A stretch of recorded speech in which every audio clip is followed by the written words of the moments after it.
Alors, j'en arrive vite à mon exemple. Donc, je vous ai donné un exemple, je ne sais pas si vous avez eu le temps de le regarder. Donc, c'est extrait de ce projet sur les usages des médicaments à des fins. Donc là, un forum sur les usages des sirops pour la toux. Et on voulait regarder de quoi il parle et les modes de contribution, regarder les rôles, etc. Je ne continue pas sur les autres objectifs parce qu'on va se cerner essentiellement sur les deux premiers. Regarder de quoi il parle et regarder les modes de contribution. Donc c'est issu de 3 forums, etc. Bon, je vous détaille pas ça. Si vous voulez, vous me poserez des questions. C'est pour en arriver. Donc, comment on a fait déjà pour analyser ces forums? On a choisi un fil, on s'en est servi comme pilote, on a fait une lecture flottante, ça nous a permis d'identifier un certain nombre de catégories, mais par rapport aux questions qu'on se posait, de quoi on parle, et puis on avait une question aussi qui était assez forte, est-ce qu'il y a un encadrement des pratiques? Est-ce que ces forums, ça encadre les pratiques, ou au contraire, est-ce que ça contribue à la diffusion de pratiques à risque? Ça, c'était aussi une question qu'on avait en tête.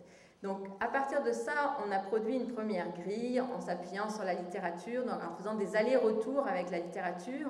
On est arrivé à une première grille à partir de cette lecture. On a codé l'ensemble du fil. Et là, le fait de travailler en équipe, c'est vraiment très important parce que ça permet de voir, tiens, telle chose, je l'aurais codé de telle ou telle façon, mais toi, tu l'aurais codé différemment, puis on essaye de s'expliquer, puis on en arrive à un codage final. Finalement, on a codé l'ensemble des fils et notre grille a évolué au fur et à mesure des forums et on l'a appliqué sur d'autres forums, par exemple des forums sur les recherches sensations, et la grille évolue toujours. Donc l'idée, c'est qu'on arrive à une grille qui n'est pas fixe. C'est vraiment l'objectif aussi de cette analyse qualitative, c'est qu'elle puisse évoluer au fur et à mesure. Alors, les étapes d'analyse qu'on reprend en fait de Paillet, parce que en fait, ça s'inspire de la procédure de la théorisation ancrée. On ne fait pas du tout de la théorisation ancrée. Le but, ce n'est pas d'arriver à faire émerger une théorie des données, mais on reprend leur procédure d'analyse. Donc, juste au niveau de l'analyse, on va essayer de procéder par plusieurs étapes. Alors, la première étape, c'est assez descriptif. C'est finalement, on prend cet extrait. Qu'est-ce que sont en train de dire les gens? Donc, pour chaque ligne, on va essayer de dire, mais de quoi ils nous parlent là? Et ensuite, on passe à une phase où on prend plus de recul, qu'on appelle la catégorisation, où là, on va faire beaucoup d'allers-retours avec la littérature, et on va essayer de dire, mais finalement, je suis en face de quel phénomène plus précisément? Et donc, c'est en fait une montée en généralisation par rapport aux différents phénomènes très précis. Par la suite, on va essayer de voir ces différentes catégories qu'on a ces différents phénomènes qu'on voit, qui sont mis en évidence dans notre corpus, comment est-ce qu'ils sont en relation? Ça va être la troisième étape, on va les mettre en relation et on va essayer d'arriver à une intégration qui est une compréhension du phénomène. Très souvent, on s'arrête là, très souvent, on ne va pas jusqu'à la modélisation et on ne fait pas de la théorisation ancrée en tant que telle, donc on ne fait pas nécessairement une théorisation. On essaye d'avoir une compréhension du phénomène en tant que tel, et ça, on va le faire à partir de... en fait, c'est les 2 premières étapes qui vont nous permettre déjà d'avoir les 2-3 premières étapes pour pouvoir comprendre ce qui se dit dans le forum. Alors, si on reprend, est-ce que je peux prendre 5 minutes? 3 minutes, bon. Alors, 3 minutes. Et on fait ça avec un logiciel, donc NVivo ou Atlas TI, où vous allez pouvoir classer l'ensemble de vos thématiques. Et en fait, c'est vraiment, vous passez au travers de votre corpus, dès que vous voyez quelque chose, vous le surlignez et vous le classez, vous le mettez. Donc, c'est très convivial en plus dans chacune des catégories. Alors, je reprends mon extrait rapidement. On va le faire ensemble. Alors, participant 1, il dit, alors je suis désolée, c'est en anglais parce qu'on étudie les forums en anglais. Il dit, all right guys, I want all your advices. Alors là, comment vous décririez ça? En termes de mode de contribution, qu'est-ce que c'est? C'est une demande d'information, c'est une demande de conseil. Et ça, on va le voir d'ailleurs, on va regarder, on va se rendre compte qu'il y a des demandes où ils vont même préciser « je veux que vous me répondiez sur la base de votre expérience ». Donc on va pouvoir faire même une typologie des demandes d'information. Il y en a où on demande largement, il y en a où on veut absolument une expérience à la base, il y en a où on s'adresse à certaines personnes, etc. Alors, il dit... I got 150, j'ai une bouteille de Buckley, donc c'est un sirop pour la toux de 150 ml. Voilà ce que ça contient et il donne toute la description. Donc là, qu'est-ce qu'il nous dit? On parle de quoi? Pardon? Voilà, alors, et même il donne la photo du produit. Donc voilà, et là je l'ai mis en petit pour sauver de la place, mais il la met vraiment, en gros, on a l'impression qu'il l'a scanné directement. Il a pris sa bouteille, il l'a scanné, puis il dit voilà ce que j'ai. Et il y a d'autres forums où ils ouvrent la pharmacie, puis ils prennent des photos des médicaments de leurs grands-parents, et puis qu'est-ce qu'on en fait? Donc, vos grands-parents pocheurs, vous ne le saviez pas. Alors, donc, il demande ça, donc là, il me donne la composition du produit. En fait, donc on pourrait le classer dans composition. Ensuite, il dit I am planning on drinking around 3/4 of the bottle. Donc là, qu'est-ce qu'il dit? Voilà, il annonce une intention. Et ça, on va remarquer que dans le forum, il y a énormément d'annonces d'intention. On va dire j'annonce que je vais prendre, j'annonce. Et c'est comme, quelquefois, c'est juste une annonce, mais en fait, on veut prévenir les autres.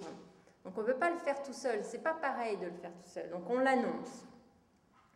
Ensuite, il dit, je pèse 58 kilos, c'est ma première fois. I want to know what the trip is like. Qu'est-ce qu'il demande là? Il va avoir des opinions sur les effets. Donc là, on commence à parler des effets et on veut connaître le trip. Alors il dit, so I'm starting with a low quantity. Donc il explique. Is that syrup okay for DXM? DXM, c'est dextrométhorphane, c'est l'ingrédient. Et donc, il précise qu'il commence à une petite quantité. Est-ce que ce choix du produit, donc il va y avoir énormément de questionnements dans ce forum. D'ailleurs, on a fait une catégorie, le choix du produit. Est-ce que ce produit me convient? Est-ce que ce produit convient par rapport à mon poids? Et en fait, on voit qu'ils reprennent beaucoup ce qui va être utilisé pour le prescripteur, qui va dire tel kilo, tel dosage, etc. Donc il va y avoir toutes sortes d'informations sur le dosage. Et il précise « I've read the other threads, but I just want to be sure ». Donc là, qu'est-ce qu'il dit? J'ai vu les autres, j'ai vu comme une confirmation. Donc là, on parle de quoi?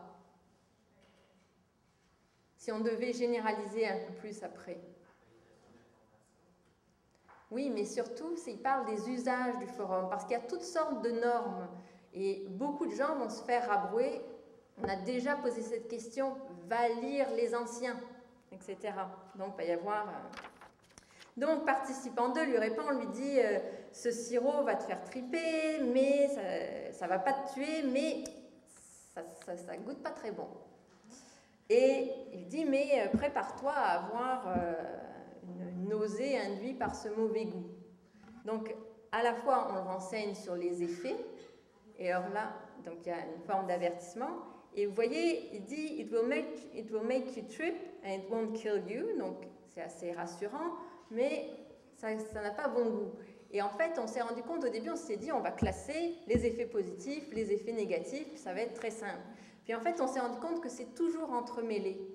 En fait, on s'est rendu compte que les effets, même, quelquefois, ils vont dire « Ah, j'étais malade, c'était horrible, c'était génial. » Ah, là, là, là. Donc, en fait, on ne peut pas distinguer l'effet négatif de l'effet positif. Puis ça, c'est vraiment à travers du codage, comme ça, qu'on s'en rend compte. Ensuite, il va dire « Ah, je sais que c'est... Oui, mais est-ce que c'est correct si je le prends en 15-20 minutes ?» Donc là, on parle du temps de prise. Donc, on voit toutes les problématiques qui les préoccupent. Le dosage, le temps de prise, le choix du produit. Donc, on voit là. Et là, un autre intervenant arrive et lui dit « Just man up, alors fais un homme de toi et puis bois-le d'un seul coup, puis tu vas voir, puis prends un verre d'autre chose, puis tu vas... » Donc, on lui donne une stratégie. Mais en même temps, c'est un peu plus qu'une stratégie. Vous voyez, on essaye de le pousser un petit peu. Et puis là, il dit, finalement, je ne sais pas si je vais le prendre. Donc là, de quoi il parle? C'est quoi? Si on devait coder ça. C'est comme une ambivalence. Voilà, une ambivalence, une remise en question de sa décision. Et alors là, les autres disent, mais pourquoi? Pince-toi le nez, puis avale-moi cette bouteille, là. Tu ne vas pas le regretter.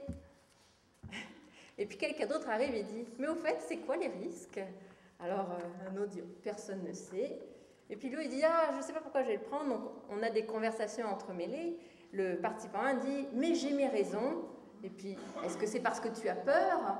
Et puis finalement, il dit « Ah, viens, on va continuer en message privé. Tu vois, va lire tes messages privés, puis on va continuer là-dessus. » Donc, le conflit ne va pas s'exprimer. Mais en travaillant ça, finalement, on s'est rendu compte que c'était vraiment une arène qu'il y avait, et les individus sont aussi avec une arène dans le sens, une arène d'épreuve. Donc il faut aussi montrer qu'on est capable de prendre tel produit. Et à la fois, ça contribue à encadrer, mais pas tellement les risques. Ça encadre au niveau du confort, fait en sorte de prendre, puis que ça ne soit pas trop dommageable pour ta santé. Mais en même temps, c'est une arène où il va falloir arriver avec des nouveaux produits, des nouveaux effets, des nouvelles expériences, aller un peu plus loin, prendre des risques. Donc il y a aussi ce côté arène entre les individus, et cet extrait l'illustre assez bien avec, finalement, tu veux pas le prendre, t'as peur ou quoi? Donc on voit qu'il y a quelque chose qui joue. Bon. On pourrait continuer très longtemps sur l'analyse, mais je voulais juste vous montrer ce qu'on pouvait en tirer. Et je vous remercie.